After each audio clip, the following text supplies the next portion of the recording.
එතකොට අපි හරිත ලවයක් සැලකුවොතින් මේ හරිත ලවයක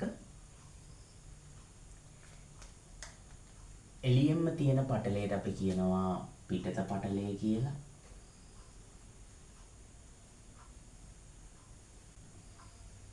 ඇතුළතින් තියෙන පටලයට කියනවා ඇතුළත පටලය කියලා. එතකොට මේ පිටත පටලයත් ඇතුළත පටලයත් අතර තියෙන අවකාශයට කියනවා අන්තර් පටල අවකාශය කියලා.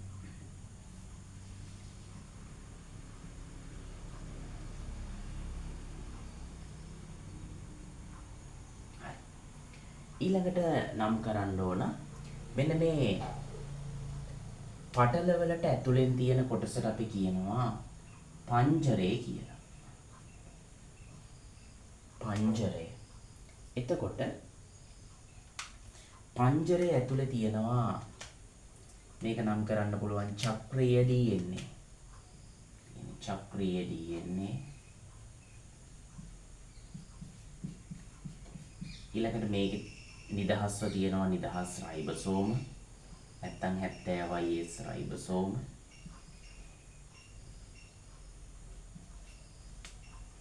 එතකොට මෙන්න මේ හරිත ලවය ඇතුලේ තියෙනවා ಜಾති කිහිපයක්. මෙන්න මේ පේන සංකීර්ණ වගයකට අපි කියනවා, ඒ කියන්නේ ගොනුවක් වගයකට අපි කියනවා පංජර කණිකාවක් කියලා.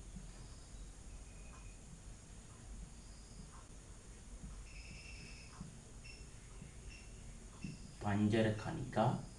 ඊළඟට මේ පංජර කණිකාවක තියෙන මේ තනි ව්‍යුහයක්, තනි ප්ලේට් එකකට අපි කියනවා තෛලකොයිඩය කියලා.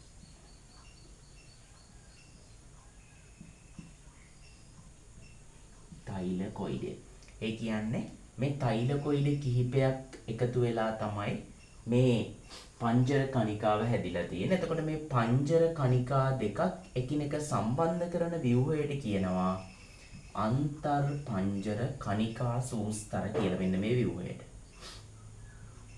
අන්තර් පංජර කණිකා සූස්තර කියලා කියනවා. මුලින්ම මේ ව්‍යුහය අඳින්න ඕන. එතකොට ඇඳලා විස්තර කරන්න තියෙන. එතකොට විස්තර කරන්නේ මෙහෙමයි. මුලින්ම හරිත ලවය කියලා කියන්නේ ද්විපටලමය ඉන්ද්‍රේකාවක්. එතකොට මේක ද්විඋත්තල කාච හැඩති. ඒ කියන්නේ මේක නිකන් ද්විඋත්තල කාචයක් වගේ. ද්විපටලමය ඉන්ද්‍රේකාවක්, ඊළඟට දිව්‍යඋත්තල කාච හැඩති ඉන්ද්‍රේකාවක්. ඊළඟට මේකේ පිටත පටලය තියෙනවා, ඇතුළත පටලය තියෙනවා. මේ පටල දෙකම සිනිඳුයි. ඊළඟට මේ පිටත පටලය හා ඇතුළත පටලය අතර තියෙනවා අන්තර් පටල අවකාශය. මේ අන්තර් පටල අවකාශය ගොඩාක් විහිදිච්ච එකක් නෙවෙයි. ගොඩාක් පටු අවකාශයක් තමයි තියෙන්නේ. පටු අන්තර් පටල අවකාශයක් තමයි තියෙන්නේ. හරි. ඊළඟට මෙන්න මේ හරිත ලවය ඇතුලේ පටල පද්ධතියක් තියෙනවා. ඇතුලේ තියෙන පටලවලට අපි කියනවා තෛලකොයිඩ කියලා. හරිත ලවයේ ඇතුලේ පටල පද්ධතියක් තියෙනවා. මේ පටලවලට අපි කියනවා තෛලකොයිඩ කියලා.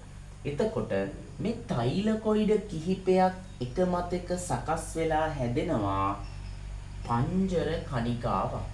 එතකොට මේ පංජර කණිකා එකිනෙක සම්බන්ධ කරනවා අන්තර් පංජර කණිකා සූස්තර මගින්. හරි.